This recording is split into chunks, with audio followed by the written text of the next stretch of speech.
Welcome back to my channel friends. మీ అందరికీ ఒక గుడ్ న్యూస్ అయితే తీసుకురావడం జరిగింది. ఎవరైతే ఆసక్తితో వీడియోని ఓపెన్ చేసి చూసారో అటువంటి వారందరూ పండగ చేసుకునే సందర్భం అయితే రానే వచ్చింది. వాలంటరీ వ్యవస్థ ఉంటుంది. దీనికి అసెంబ్లీలో జరిగిన చర్చలో భాగంగా ప్రశ్నల సమయంలో వాలంటరీ వ్యవస్థ గురించి కూడా ఒక ప్రశ్న అడగడం జరిగింది. దానికి ఆన్సర్గా మంత్రి గారు బాల వీరాంజనేయ స్వామి గారు ఆన్సర్ ఇచ్చారు. ఏంటి అంటే వాలంటరీ వ్యవస్థ ఉంటుంది, అలాగే జీతాల పెంపు కూడా మేము త్వరలోనే ఒక నిర్ణయానికి వస్తాము అనేది అయితే క్లారిటీ ఇచ్చారు. దీన్ని బట్టి అసెంబ్లీలోనే జరిగిన చర్చలో భాగంగా ఈ ప్రశ్నకు ఆన్సర్ ఇచ్చారు కాబట్టి వాలంటరీ వ్యవస్థ ఉంటుంది అని చాలామంది ప్రగాఢంగా విశ్వసిస్తున్నారు. కాబట్టి 10,000 జీతం అనేది కన్ఫామ్గా ఈ గవర్నమెంట్ మీకు అందించబోతుంది. అలాగే మిమ్మల్ని తిరిగి మీ విధి విధానాల్లోకి తీసుకోబోతున్నారు. అది ఆగస్టు 1 నుంచా తర్వాత అనేది ఇంకా ఈ మంత్ ఎండింగ్లో మనకు ఒక క్లారిటీ అయితే వస్తుంది. వేచి ఉండండి. మనం ఒక 20 రోజుల క్రితం విన్న న్యూస్ ఏంటంటే హైకోర్టులో కీలక నిర్ణయము వాలంటరీ వ్యవస్థ ఉండకపోవచ్చు అనే వార్తలు అయితే రావడం జరిగింది. కానీ వాటన్నిటిని కొట్టివేస్తూ సానుకూలంగా స్పందించారు మంత్రి గారు. అలాగే చంద్రబాబు నాయుడు గారు కూడా దీని గురించి ప్రస్తావించడం జరిగింది. మొత్తానికైతే వాలంటరీ వ్యవస్థకి దారులన్నీ కూడా సుగమనం చేశారు. మంచి గుడ్ న్యూస్ అని చెప్పుకోవచ్చు. మన ఛానల్లో మన కంటెంట్ నచ్చితే తప్పకుండా లైక్ చేయండి, సబ్స్క్రైబ్ చేసుకోండి మరెన్నో ఇంపార్టెంట్ అప్డేట్స్ కోసం. ఇంకా వాలంటరీ వ్యవస్థలో కొత్త వారిని తీసుకుంటారా లేకపోతే పాత వారిని కొనసాగిస్తారా అనేది ఇంకా కన్ఫర్మేషన్ రాలేదండి. రాగానే మీకు ఇన్ఫర్మేషన్ అనేది మనం వీడియోస్ పెడదాం. అలాగే వాలంటరీ వ్యవస్థ గురించి మీరేమనుకుంటున్నారో కూడా కామెంట్ చేయండి. చాలామంది వాలంటరీ వ్యవస్థ ఉండాలి అని చాలా వరకు స్పందించారు. This is good news, big news అని చెప్పుకోవచ్చు.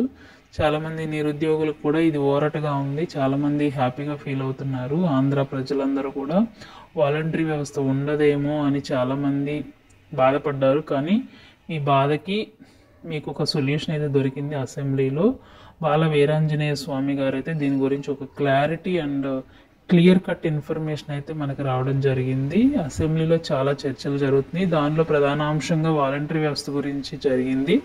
దానిలో ఏదైతే మనం కోరుకుంటున్నామో ఎన్నో రోజుల నుంచి వేచి చూస్తున్నామో మేనిఫెస్టోలో లేని విషయాలను కూడా ఇక్కడ అడుగుతున్నారు. వాటికి సమాధానంగా మంచి విషయాలైతే అసెంబ్లీలో చర్చిస్తున్నారు.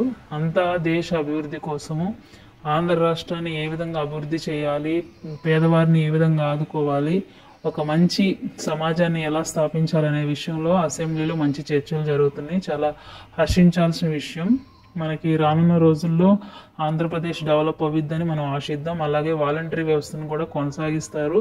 ఇప్పుడు ఆగస్టు 1లో మీ వాలంటరీ వ్యవస్థే జీతాలు పంచిపెడతారా లేదా అనేది మనం చూడొచ్చు. విధి విధానాల్లోకి ఎప్పుడు తీసుకుంటారనే క్లారిటీ అయితే ఇంకా ఇవ్వలేదు. కాబట్టి త్వరలోనే మంత్ ఎండింగ్ లోపే ఒక 6 to 7 డేస్లో మనకు ఒక క్లారిటీ వస్తుందని అనుకుంటున్నాము. సో వాలంటరీ వ్యవస్థ అయితే ఉంటుంది అనేది మనం కన్ఫర్మ్ చేయొచ్చు. ఎందుకంటే అసెంబ్లీలోనే మనకు ఆ ఇన్ఫర్మేషన్ అనేది రావడం జరిగింది. కాబట్టి వాలంటీర్లు అందరూ కూడా సెలబ్రేషన్ చేసుకునే మంచి టైము.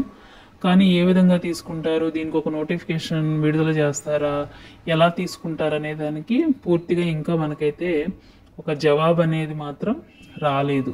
దానికోసం వేసి చూద్దాం. ఇన్ఫర్మేషన్ జియో ఎప్పుడైతే పాస్ అవ్విద్దో దానికి తగ్గ ఇన్ఫర్మేషన్ మీకు వీడియో రూపంలో చేసి మన ఛానల్లో అప్లోడ్ చేయబడుతుంది. కాబట్టి మన ఛానల్ని ఫాలో అవుతూ ఉండండి. ఏపీలో వచ్చే స్కీమ్స్, న్యూస్ గురించి మరెన్నో ఇంపార్టెంట్ అప్డేట్స్ కోసం ప్రతిదీ తెలుసుకోవాలనుకుంటే మన ఛానల్ని జెన్యూన్గా ఇన్ఫర్మేషన్ అందించడం జరుగుతుంది. మీరు ఫాలో అవ్వాలనుకుంటే ఫాలో అయ్యి లైక్ చేయండి. Thank you friends.